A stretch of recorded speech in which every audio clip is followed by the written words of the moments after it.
माननीय प्रमुख अतिथि महोदय पद्मश्री मोहन रेड्डी जी, माननीय संघ चालक गण, माननीय अधिकारी वर्ग, उपस्थित नागरिक सज्जन, माता भगिनी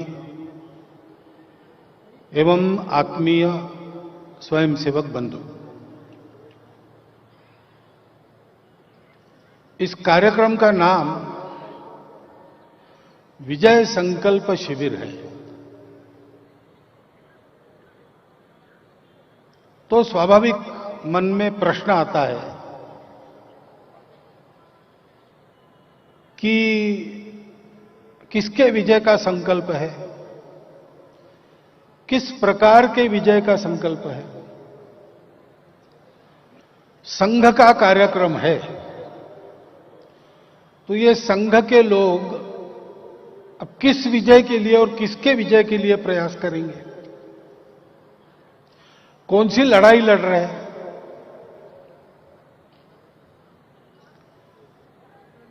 तो पहली बात ये समझना है कि संघ के स्वयंसेवक विश्व में हमेशा अपने देश का विजय चाहते हैं, अपना विजय नहीं, अपना स्वार्थ नहीं, पद नाम यश प्रतिष्ठा के पीछे जाना नहीं, हजार अच्छे काम करना लेकिन एक का भी श्रेय अपने खाते में नहीं लेना, सारा समाज को अर्पण करना, खूब कष्ट सहन करना, खूब परिश्रम करना और हंसते हंसते गीत गाना, तेरा वैभव अमर रहे मां, हम दिन चार रहे न रहे। उस अपने देश के विजय के लिए यह बात है।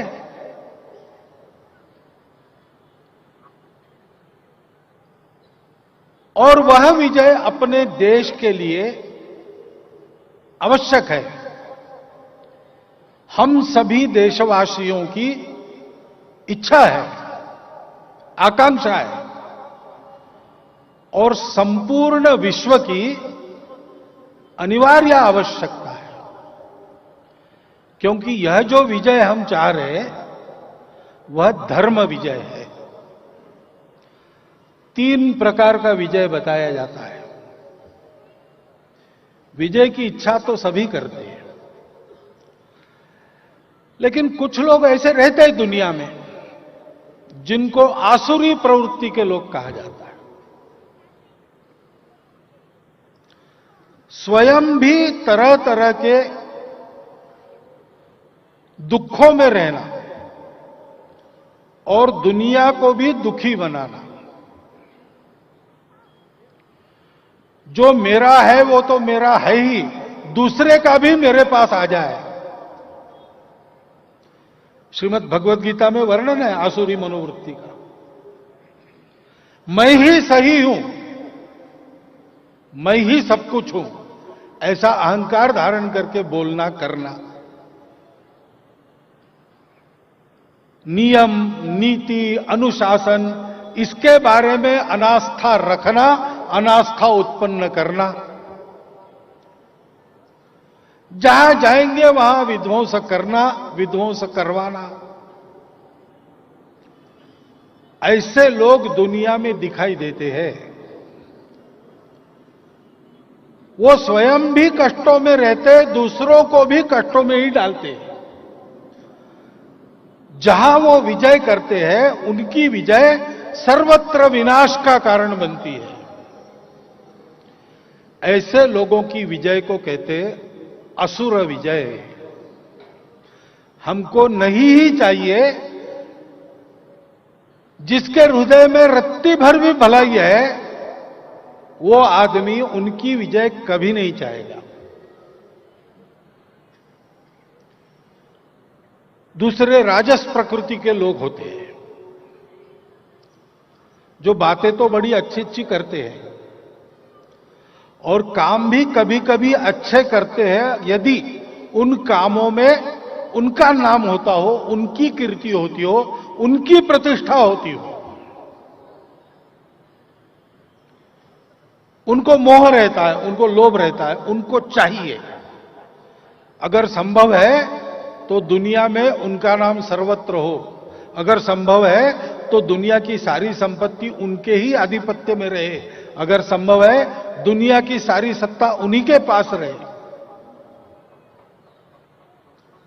ऐसा चाहने वाले और ऐसा करने के लिए लोगों का उपयोग कर लेने वाले लोग होते हैं। अपने स्वार्थ के लिए लोगों को सदुपदेश भी करते हैं, लोगों से अच्छा काम भी करवाते हैं, या अपने स्वार्थ के साधन के लिए लोगों को आपस में लड़ाते भी हैं। उनके हृदय में भय उत्पन्न करके दूसरों के प्रति अपना स्वार्थ साधन करते हैं। उन लोगों का रूप कुछ होता है, लेकिन उन लोगों की वास्तविकता निपट स्वार्थी अंतःकरण की होती है।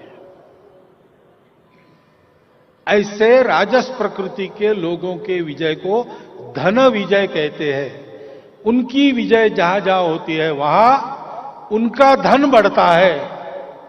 उनका धन बढ़ने के बाद, उनका वैभव बढ़ने के बाद, उनका नाम होने के बाद, कीर्ति बढ़ने के बाद अगर दूसरों का भला होना है तो होता है, नहीं तो दूसरे दुख में पड़ जाते, उनको उसकी परवाह नहीं रहती। ये दोनों विजय हमारे समाज की परंपरा में निषिद्ध है। हमारा तो पूर्वजों का, परंपराओं का, धर्म का आदेश है, धर्म विजय करो। धर्म विजय क्या होता है?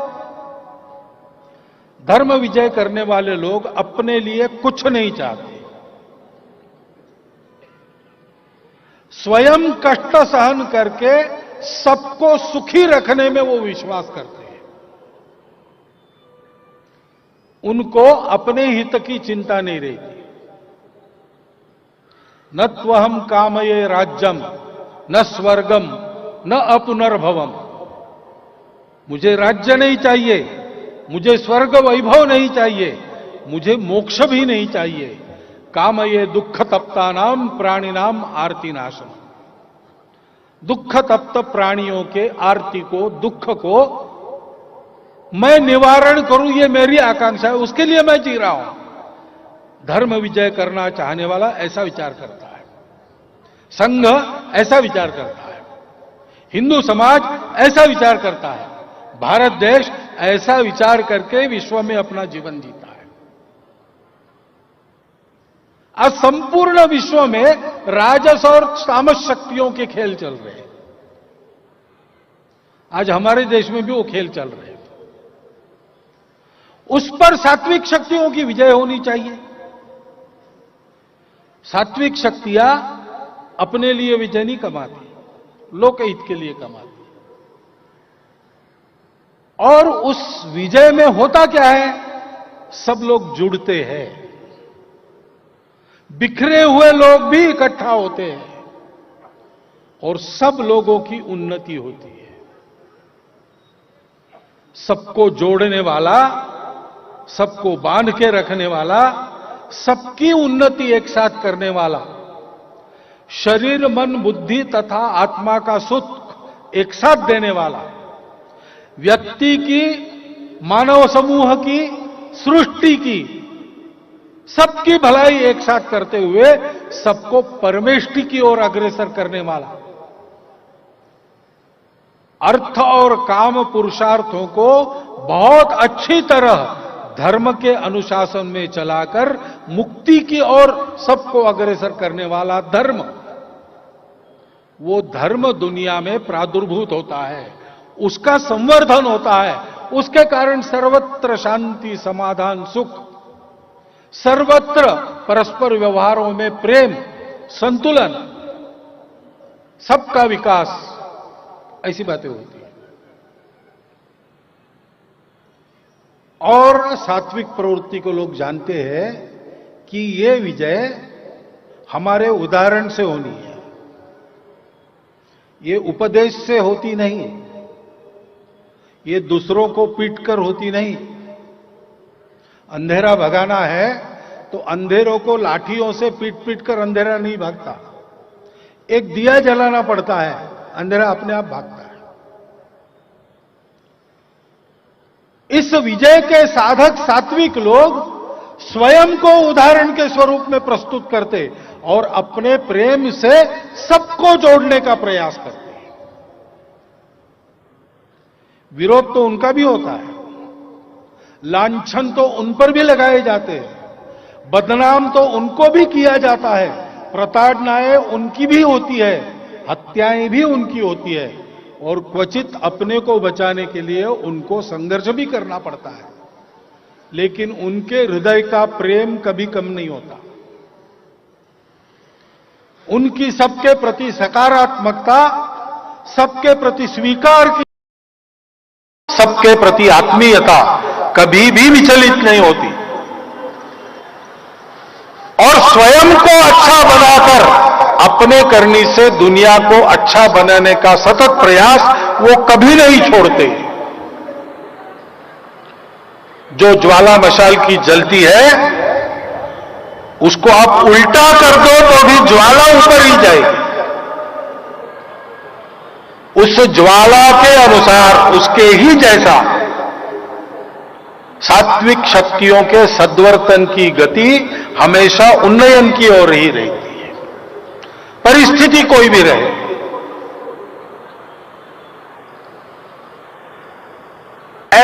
आपके सामने इनको उपस्थित इसलिए होना है कि हम सबका काम है। इनको अपना प्रदर्शन नहीं करना है,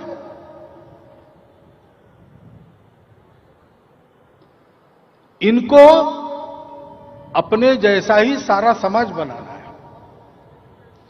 संघ के लोगों को संघ में संघ के विचार का एक प्रभाव गुट बनकर नहीं रहना है, बहुत बड़ा संगठन बनके नहीं रहना है, संपूर्ण समाज ही संगठित होने की आवश्यकता है।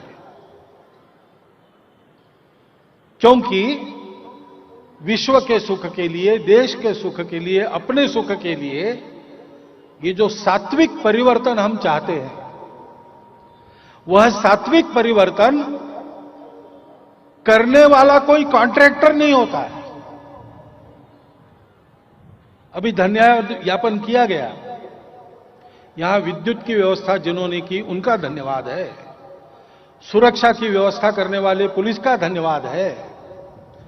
ऐसे विश्व के, देश के, हमारे सुख को लाने वाला, धर्म सुरक्षित रखने वालों का हम धन्यवाद करते, ऐसा कहने का मौका नहीं आता, क्योंकि ये हर एक का अपना काम होता है। भगवान अवतार लेंगे तब हम ठीक करेंगे, अच्छी सरकार आएगी तब ठीक होगा, कोई नया नेता आएगा, नई रोशनी लाएगा, कोई मेरे लिए भला करे, कोई हमारा उद्धार करे, ऐसी प्रार्थना करके, ऐसी इच्छा करके कभी किसी का उद्धार नहीं होता, कभी किसी का उन्नयन नहीं होता। न व्यक्ति का होता है, न परिवार का होता है, न समाज का होता है, न देश का होता है, न विश्व का होता है। ये तो हम सबका काम है, हम सबको करना पड़ेगा। क्योंकि राष्ट्र के नाते, देश के नाते, समाज के नाते हम एक जीव है। हमारा एक, जिसको अंग्रेजी में कहते ऑर्गेनिक एग्जिस्टेंस है।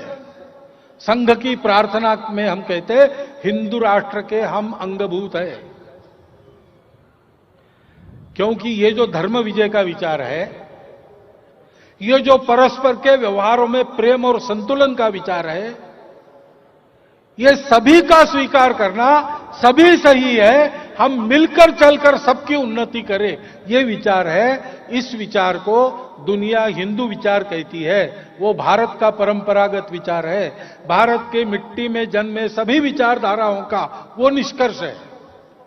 ईश्वर को मानने वाली विचारधाराएं भी भारत से निकली है, ईश्वर को न मानने वाली भी निकली है, लेकिन उन सबका निष्कर्ष एक है, क्योंकि उन सबका सत्य एक है। वो सत्य क्या है? सभी समान है, क्योंकि सभी एक से निकले हैं। प्रचलित है वाक्य प्रयोग, विविधता में एकता, बहुत अच्छा है, लेकिन हमारा देश उसके एक कदम आगे जाता है। विविधता में एकता नहीं, केवल एकता की ही विविधता है। विविधताओं में हम एकता नहीं खोज रहे, हम विविधता जिस एकता से निकली है उस एकता को खोज रहे हैं। उसको प्राप्त करने के लिए रास्ते अनेक है, दर्शन अनेक है, पंथ संप्रदाय अनेक है, मान्यताएं अलग अलग है, कदाचित परस्पर विरोधी भी होंगी, बिगड़ता नहीं, सबका निष्कर्ष एक है। सत्य, अहिंसा, परिग्रह, अस्तेय, ब्रह्मचर्य, तप, शौच, स्वाध्याय, ईश्वर प्रणिधान। तप, संतोष, शौच, स्वाध्याय, ईश्वर प्रणिधान। यम नियमात्मक, दश मूल्यात्मक ये जो आचरण है, दूसरे शब्दों में जिसका हमारे प्रमुख अतिथि जी ने भाषण में उल्लेख किया, ये बात हम कहते हैं, उसको विशद करते हैं, उसका मूल बताते, उसके परिणाम बताते, उसके लिए आवश्यक करणीय कार्य बताते, लोग कहते हैं आप हिंदुत्ववादी हो। तो हमारा देश परंपरा से हिंदुत्ववादी है। हमारे देश की सब बातें उसी को परिलक्षित करती है, कुछ बदलने की आवश्यकता नहीं है। मिलकर साथ चलो, भद्रता का पालन करो, नीति, नियम, कानून, अनुशासन, उसका बंधन पालन करो, उसके लिए अच्छे संस्कार लो। हमारे जीवन का लक्ष्य वो है, धर्म जीवन, जो मुक्ति की ओर ले जाता है। अर्थ काम है, आवश्यक है, जितने आवश्यक है उतने करेंगे, मर्यादा के बाहर न जाए, इसलिए धर्म के अनुशासन में चलेंगे। स्वैर उपभोग, स्वैर अर्थार्जन हमारे परंपरा की बिल्कुल अनुमति नहीं है। किसी भी प्रकार के स्वैरता की हमारे यहां अनुमति नहीं है। स्वतंत्रता की है, लेकिन स्वतंत्रता यानी स्वैरता नहीं। अगर एक ही आदमी होता दुनिया में तो वो स्वैर चल सकता था बहुत मात्रा में, परंतु हम सब है, हम सबको जीना है, हम सबको रहना है, हम सबको चलना है, और इसलिए सबके हित के लिए आवश्यक नियम कानूनों का पालन करके चलना पड़ता है। अब ये बात कोई कहेगा तो इसका विरोध कहीं नहीं है, सार्वजनिक रूप से तो इसको कोई नहीं नकारता, और मानते भी सब होंगे, लेकिन इसका आचरण होना चाहिए, मुख्य बात वो है, क्योंकि ये बोलने की बात नहीं है, इसका आचरण होना चाहिए। सामान्य लोग इतना विचार नहीं करते। सामान्य लोग कहते हैं कि बड़े लोग जैसा करेंगे हम भी वैसा करेंगे। जो लोगों के आकर्षण केंद्र है, जो लोगों के सामने उदाहरण स्वरूप है, जिन पर लोगों का विश्वास है, लोगों के सामने जिनकी छवि प्रामाणिकता की, पारदर्शिता की है, ऐसा आचरण करने वाले लोग समाज में होने चाहिए। रविंद्रनाथ टैगोर ने ऐसे लोगों को नाम दिया था नायक। उनका एक निबंध है, लंबा प्रबंध, स्वदेशी समाज। उसमें उन्होंने कहा है कि भारत का उद्धार राजनीति से नहीं होगा, नेताओं के कारण नहीं होगा, समाज में परिवर्तन चाहिए।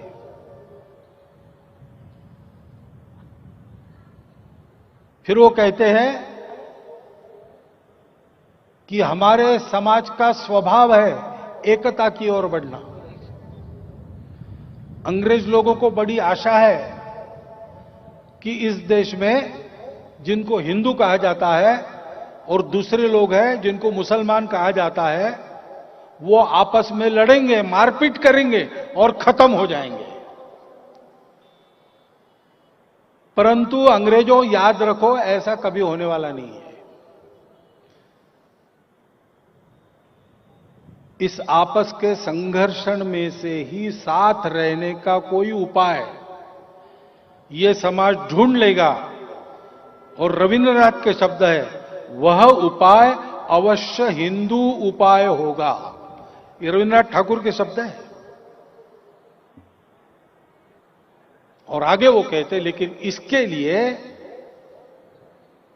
समाज को आत्मीय अपना मानने वाला, समाज के लोगों में किसी प्रकार का जो भेद नहीं करता, जो निस्वार्थ बुद्धि से, प्रामाणिकता से समाज के लिए जीता मरता है, और समाज को जो मालूम है, ऐसा नायक चाहिए। क्योंकि प्रमुख अतिथि जी ने अभी कहा, यद्यदाचरति श्रेष्ठ तत्त देवेतरो जना स यत् प्रमाणम कुरुते लोकस्तद अनुवर्तते।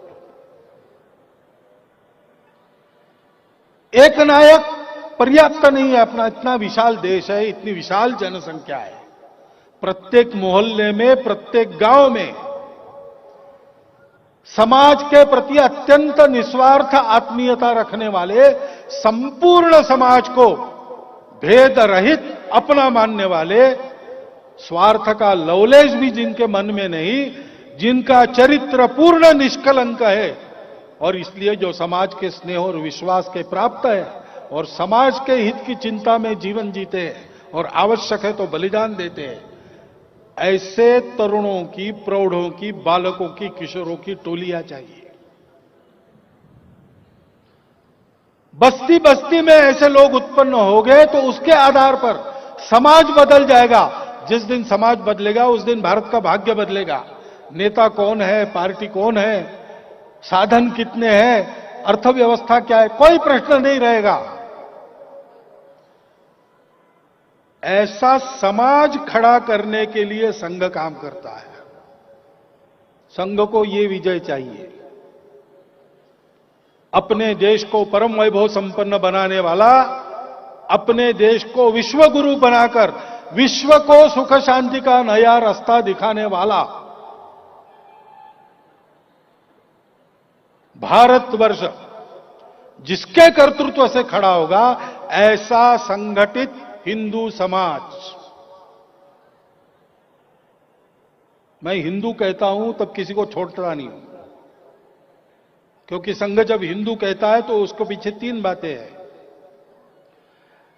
जो भारत को अपनी मातृभूमि मानता है, भारत के जन, जल, जंगल, जमीन, जानवर सहित भूमि पर प्रेम करता है, उसकी भक्ति करता है। इस भारत की सर्वसमावेशक, सर्व स्वीकार करने वाली उदार मानवता संस्कृति को जो अपने जीवन में उतारने का प्रयास करता है, और भारत की यह नीतिपूर्वक संस्कारों को, अनुशासन को मानने वाली, मनुष्य जीवन में मंगल सृजन करने वाली, संपूर्ण सृष्टि को मित्र भाव से कल्याण की ओर अग्रसर करने वाली यह जो श्रेष्ठ संस्कृति है, उसके देश काल परिस्थिति अनुरूप आचरण का जो अपने जीवन में आचरण करके पुरस्कार करता है, ऐसा कोई भी हो, किसी भी भाषा का बोलने वाला हो, किसी भी प्रांत का रहने वाला हो, किसी भी उपासना पद्धति में पूजा करने वाला हो, या किसी की पूजा न करने वाला हो, वह भारत माता का पुत्र हिंदू है। और इस अर्थ में हमारा 130 करोड़ लोगों का पूरा समाज संघ के लिए हिंदू समाज है। संघ तो सबको अपना मानता है, संघ सबका भला चाहता है, संघ सबको एक सूत्र में पिरोना चाहता है, उन्नत बनाना चाहता है। वो क्या मानते हैं उसका प्रश्न है, हम क्या मानते हैं इसका प्रश्न नहीं है। और इसलिए घर घर जाना, संपर्क करना, हम क्या करते हैं वो दिखाना, जहां अभाव है वहां सेवा के लिए दौड़ना, अपना सब कुछ लगा के समाज की सेवा करना, और ऐसा कर सकते रहे जीवन भर। इसके लिए जिन आदतों की आवश्यकता है, रोज के 1 घंटा के शाखा में उन आदतों का भक्तिपूर्वक, श्रद्धापूर्वक, आग्रहपूर्वक नित्य अभ्यास करते रहना। ये काम संघ के स्वयंसेवक करते हैं उस विजय के लिए, धर्म विजय के लिए। यह विजय की साधना केवल संघ की साधना नहीं है, यह हम सब भारतवासियों की साधना है। वो हमको विरासत में मिली है। इसी के लिए विवेकानंद ने कहा था कि आने वाले 50 वर्ष तक अपने सब देवी देवताओं को भूलकर एकमात्र भारत माता की आराधना करो, भारत के पुत्रों के कल्याण के लिए अपना सर्वस्व लगा दो। उस आह्वान का स्मरण करके हम सबको फिर से सक्रिय होने की आवश्यकता है। विश्व राह देख रहा है, भारत से रास्ता मिलेगा। भारत राह देख रहा है, मुझे खड़ा होना है। लेकिन उस भारत को, यानी हम सबको यह समझना है कि हमको खड़ा होना है तो कोई आके हमको थोड़ी खड़ा कर देने वाला है। हमको अपने पैरों पर खड़ा होना है। और इसलिए इस अभियान में हम सबको सहभागी होना है। आबाल वृद्ध, महिला, पुरुष, सबके लिए यह काम है। राष्ट्रीय स्वयंसेवक संघ नाम से जो कार्यक्रम चलता है शाखा का, उसमें केवल पुरुष रहते हैं, परंतु महिलाओं को छोड़ा नहीं है। महिलाओं के लिए काम है। राष्ट्र सेविका समिति का काम चलता है, ऐसे ही काम है। जब वो शुरू हुआ तब ये तय हुआ कि संघ महिलाओं में काम नहीं करेगा, समिति पुरुषों में काम नहीं करेगी, दोनों समांतर चलेंगे, एक दूसरे की मदद करेंगे, इसलिए अलग अलग चलता है। लेकिन बाकी सारे समाज के हित के काम स्वयंसेवकों ने जो खड़े किए हैं, अन्य संगठन चलते हैं, 6 प्रकार की गतिविधियां चलती है, 1,30,000 के आसपास सेवा कार्य चलते हैं, कई प्रकार के काम स्वयंसेवक व्यक्तिशाह भी कर रहे हैं। उन सब में महिला पुरुष मिलकर अपने देश को बनाने का काम कर रहे हैं। यह अभियान संपूर्ण समाज का अभियान होने की आवश्यकता है। उसके लिए आवश्यक योग्यता अर्जित करने की जो 1 घंटे की साधना है, जो राष्ट्रीय स्वयंसेवक संघ का दिखने वाला रूप है, उस रूप में हम सबके रूप के समाहित हो जाने की, उस साधना का हमारे सबके जीवन का भाग बन जाने की आवश्यकता है। और इसलिए स्वयंसेवक विजय का संकल्प लेकर जब खड़े होते हैं तब पथ संचलन निकालते हैं, समाज को दिखाते हैं, सार्वजनिक सभा करके आपको बुलाते हैं। लौकिक दृष्टि से लोगों को लगता है संघ अपना प्रचार कर रहा है। हमारा काम संस्कार का है, हमको प्रचार क्यों करना है? हम शांति से काम कर रहे हैं, 90 साल से कर रहे हैं। प्रचार के क्षेत्र में तो हम बहुत पीछे हैं, फिर भी हम चल रहे हैं और बढ़ रहे हैं। ये कार्यक्रम केवल स्वयंसेवकों के लिए नहीं है, उनके लिए एक लाभ है। उनका टेस्टिंग होता है, हमने कितना परिश्रम किया, कहां कमी रही, कहां ठीक करना, वो विचार करेंगे। लेकिन ये इसलिए किया जाता है कि संपूर्ण समाज को अपने आप को गुण संपन्न बनाना, अपने आप को मूल्य संपन्न बनाना, अपने जीवन को जैसा देश का जीवन चाहिए वैसा जीवन बनाना, और देश के हित में देश को जोड़ने का काम करते रहना, इस प्रयास में सहभागी होना है। वहां सहभागी होने का ये आह्वान मैं आपके सामने आज रखता हूं और अपने 4 शब्द समाप्त करता हूं।